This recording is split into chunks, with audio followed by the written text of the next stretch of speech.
అర్థమైంది. మరి మీ ఫ్రెండ్స్ అందరికీ నువ్వు ఏం మెసేజ్ ఇస్తావు చెప్తాను.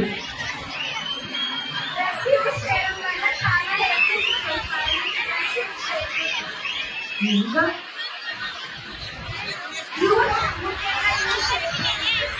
Very good. మరి అందరికీ చెప్పాలి మరి. ఓకే బాయ్స్ తీసుకొని మరి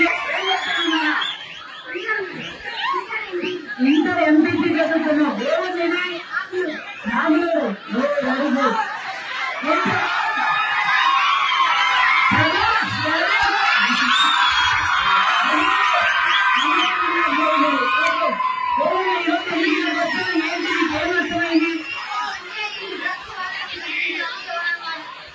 అమ్మాయిలే గట్టిగా మాట్లాడారు, నన్ను గట్టిగా మాట్లాడు.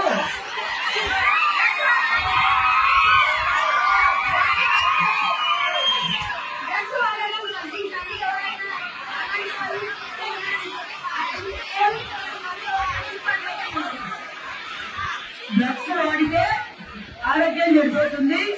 ఇంకా కావద్దని చెప్పి చేశారు. ఓకే మరి మీరు అందరూ చెప్పావు కదా. Thank you. ఇంకో బాయ్స్ ఇవ్వండి.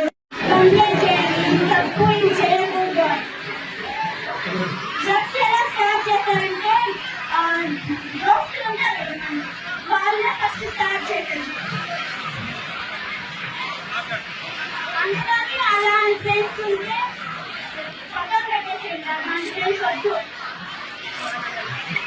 Sriramulu degree college, government degree college ఈరోజు ఈ మీటింగ్ కండక్ట్ చేసింది మనకి డ్రగ్స్ గురించి అవేర్నెస్ కల్పించడం కోసం. ఈ డ్రగ్స్ గురించి అవేర్నెస్ కల్పించడం వల్ల మన యూత్ ఇన్స్పైర్ అయ్యి డ్రగ్స్ కి అలవాటు పడుకోకుండా ఉండి జీవితాల్లో మంచి విజయాలు సాధిస్తారని ఆశించి ఈ మీటింగ్ ని కండక్ట్ చేశారు. డ్రగ్స్ కి అలవాటు పడడం వల్ల చాలా ప్రాబ్లమ్స్ ఫేస్ చేయాల్సి వస్తుంది.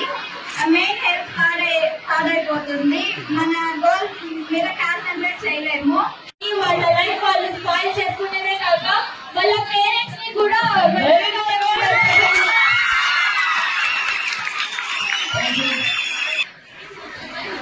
ఇప్పుడు మనకు పెట్టిన ప్రోగ్రామ్ కేవలం డ్రగ్స్ తోనే మాత్రం. కానీ మనకు తెలియని ఇంకో విషయం, 9th 10th వాళ్ళే సిగరెట్స్ కూడా కాలుస్తున్నారు. అది కూడా మనం కాన్సన్ట్రేట్ చేయాలి. ఓన్లీ డ్రగ్స్ మాత్రమే కాదు, సిగరెట్స్ మందు కూడా వాడుతున్నారు. దాన్ని కూడా అరికట్టాలని చాలా జీవితాలు నాశనం అవుతున్నాయి. మనం చాలా న్యూస్ పేపర్లో ఛానల్లో చూస్తున్నాం. కానీ ఎవరు పట్టించుకోవడం లేదు. మన యూత్ మనమే పట్టించుకోవాలి. మన జీవితాలు మనమే కాపాడుకోవాలి.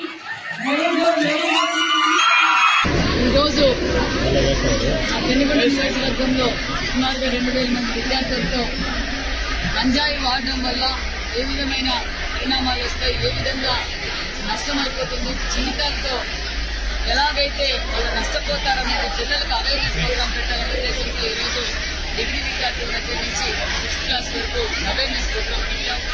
ఎందుకంటే గత 5 సంవత్సరాలుగా భారతదేశంలో ఎక్కడైనా ఈ గంజాయి మన ఆంధ్రప్రదేశ్ కి దిగుమతి అవుతుంది. కొన్ని చోట్లయితే గంజాయి తోటలు కూడా పెంచి ఈ రోజు భావితరాల భవిష్యత్తు మీద ఆంధ్రప్రదేశ్ యువత మీద కూడా ఈ రోజు దాని ప్రభావం చాలా పడుతుంది. ఎక్కడ చూసినా, ఏ ప్రాంతం చూసినా గంజాయికి అలవాటు పడుతున్నారు మా పిల్లలు అనేది తల్లిదండ్రుల్లో కూడా చాలా భయాందోళనతో కనిపిస్తున్నారు. కొన్ని చోట్ల వచ్చి అమ్మ తల్లి మీకు మాకు ఏమి డెవలప్మెంట్ చేయకపోయినా పర్వాలేదు, ఆ గంజాయి నిర్మూలన చేయండి, మా పిల్లలు ఆడపిల్లలు బయటికి పోవాలన్న ఇబ్బంది పడుతున్నారు. యువత ఒక పక్క గంజాయికి అలవాటు పడుతున్నారని తల్లిదండ్రులు బాధపడుతున్నారు. మేము గత ఎన్డీఏ ప్రభుత్వం గత 45 రోజుల నుంచి ఎక్కడ చూసినా గంజాయి అని కల్పించడంతో పార్టీ ఒకే కంటతో ఒకే నిర్ణయం తీసుకుంది. ఆంధ్రప్రదేశ్ లో గంజాయి నిర్మూలనే ఒక ధ్యేయంగా ఒక పక్క హోమ్ మినిస్టర్ గారు, ముఖ్యమంత్రి గారు, పవన్ కళ్యాణ్ గారు ఒక గట్టి నిర్ణయం తీసుకొని ఏళ్లతో పాటు ఈ గంజాయి నిర్మూలన చేయడమే ఆంధ్రప్రదేశ్ గవర్నమెంట్ బాధ్యతగా కూడా